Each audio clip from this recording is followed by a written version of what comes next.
time once again for new movies, new horror movies. Yeah. The one we're doing today, we found this one on, I think this just went to VOD like a couple weeks ago. And I'd been seeing it like coming up in the thing. I'm like, that looks pretty good. Maybe I should like watch that. This is called We Summon the Darkness. Okay, yeah. I didn't know which one you were going to start off with. This is a good movie. I like this movie. I liked this movie very much. Yeah. It was another one in the same line. If you guys remember, like probably a couple months ago, we reviewed that movie Satanic Panic, which is on Shudder. This one is streaming. I think we rented this one on Xbox. This one's not on Shudder yet, I don't think. But this one's kind of like a similar vibe to that one. Although I did like Satanic Panic, but I think I liked this one better. It's taking place in the 80s. Yeah, it's set in 1988, yeah. In the heavy metal scene. And they got a lot of it right. A lot of it's wrong. You know, we grew up during that time period. But when I'm talking about wrong fashion-wise. But it doesn't really affect the story of the movie. You know, I like the tone. It was kind of like a fun horror movie tone. There's a lot of twists in it. Can't really say too much about the story without spoiling it. It's a brand new movie, so probably gotta not say much. Yeah, I don't really want to spoil it. But it's about these fucking 3 hot heavy metal chicks going to a concert, and fucking they hook up with these 3 heavy metal guys, and they're trying to party and everything. And turns out there's like some satanic murders going on at the time, and like around the country, or around the country, or whatever. So one thing leads to another, you know what I mean? It was a good movie. I liked it.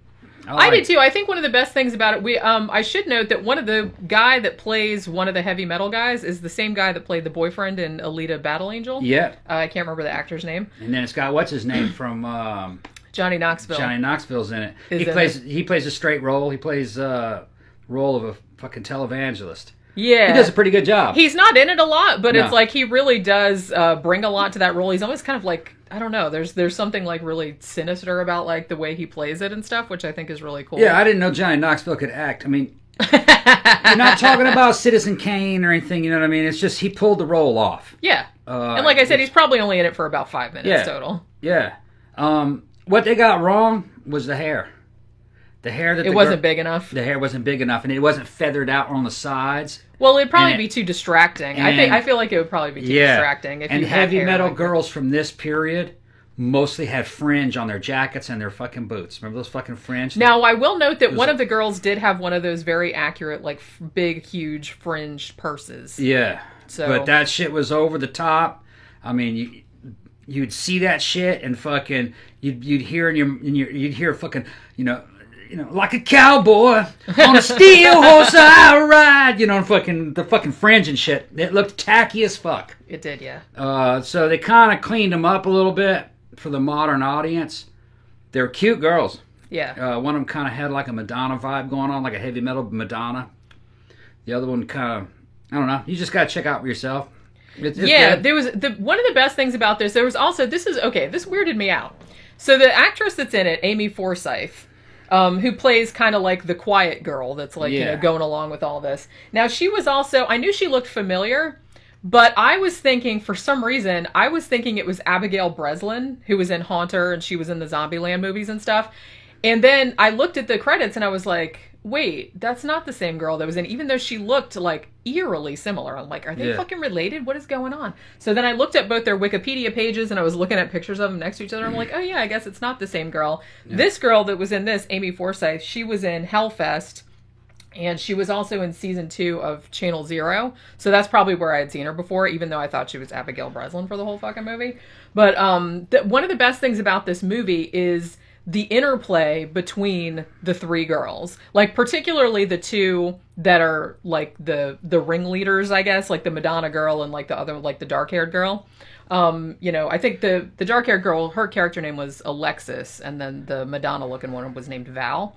And the way the 2 of them like interacted with each other, like the interplay between them, it was totally believable that these 2 girls had been friends for like years and years and years. You know what I mean? It was just a very organic kind of friendship that they had, and I totally bought it. And also all the characters in this, even bad ones, are actually really strangely likable and compel. Like, you want to watch them because it's just fun, and even when they're just like hanging out in the backyard, like drinking and shooting the shit and stuff like that, they're still like really entertaining and likable. Like, you're there hanging out with them. Like, I really liked that vibe to it. Now, the guy that was in Alita Battle Angel, what was his name again? Do you know what his real name is? I can't remember what that actor. He's in it, man. He's a couple years older now, and I liked him, man. He did a good job on the road, and he's looking fucking nice and lean and shit. If you were to like maybe put like another 3 or 4 years on him, and maybe another 5 or 6 pounds on him, I would approve for him. I for him to enter the Crustle and play the new Snake. But I think he would probably make a good Snake Plissken. He would make a good Snake Plissken. Just have him put eye patch on him, fucking long hair, and fucking, you know what I mean, do a fucking Clint Eastwood impersonation, and that would be Snake. He'd make a good Snake. It's interesting because in Alita, which I guess was, a year or two ago, he seemed like much younger. Like, he doesn't seem old in this one, but he's definitely like matured. So he seems like an older guy. Yeah. And he comes across with a lot more gravitas because I guess in Alita he was much more of like a optimistic, more of a teenager type character. Yeah. But in this, he was like, older in his 20s. The 20s guy. And he had to kind of like, and I don't like, mullets, and I don't like that whole like heavy metal look and stuff, but that kind of suited him, like the mustache and stuff. Like, I thought he looked kind of cool like that. He kind of had heroic qualities to him in the movie, in this one.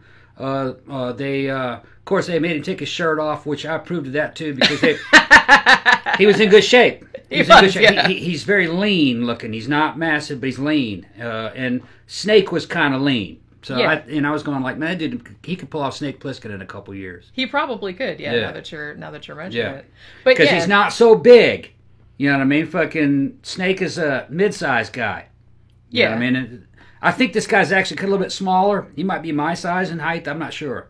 But still, that'd work too. Yeah. Snake's got to be, in the story, Snake has got to be kind of like physically and numerically outmatched all the time, but he still comes up fucking winning. Yeah. That's, he does it through.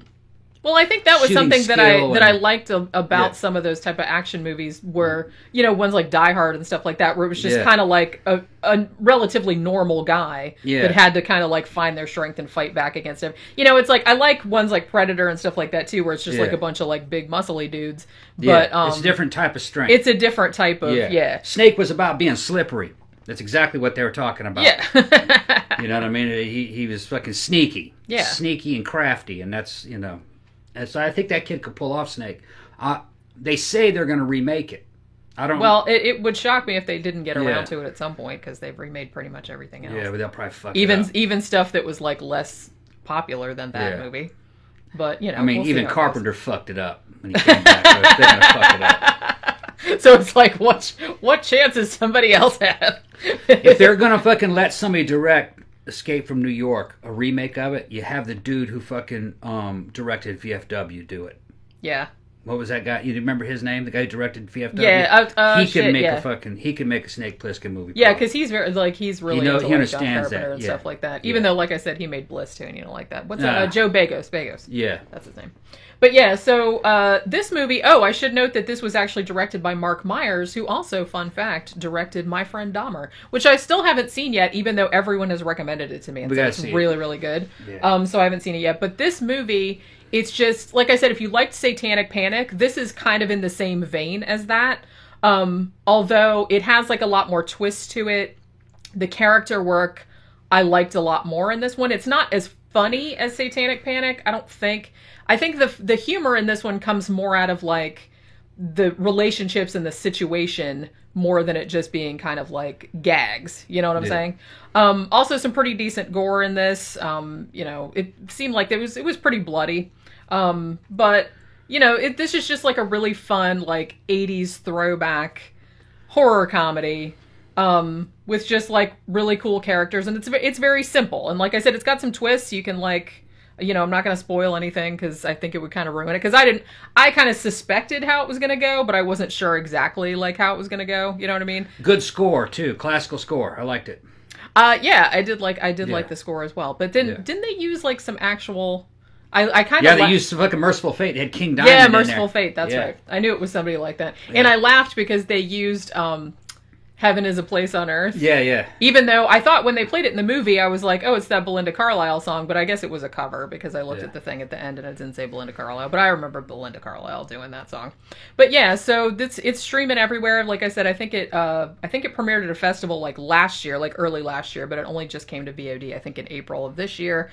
So definitely if you're into horror comedies and like just fun 80s style movies like that, then check it out. I had a lot of fun with it, and I thought it was a blast. A lot of these retro movies that we've been recommending lately, man, they've really been fucking good. You know, well, you have to think that the people making them are big fans of, John Carpenter. They're big fans of those types of movies. They're probably around our age, so they kind of fucking grew up watching the same movies we were watching, I imagine a lot of them. Or even if they're younger, like, because I think a lot of younger people are kind of into that. And see Turbo Kid, if you guys haven't seen it. We talked about that on the, Turbo Kid. Sidetrack show. It's a good movie. Yeah, that was also on. Did we rent that off Xbox too? Yeah. So that's probably streaming on somewhere too. Because like I said, the ones that you can rent on Xbox, you can usually rent them on YouTube and other. They're evidently working on a sequel to Turbo Kid. I heard that, which they should totally do that because that's totally a world that could be opened up. But yeah, We Summon the Darkness. Definitely check it out.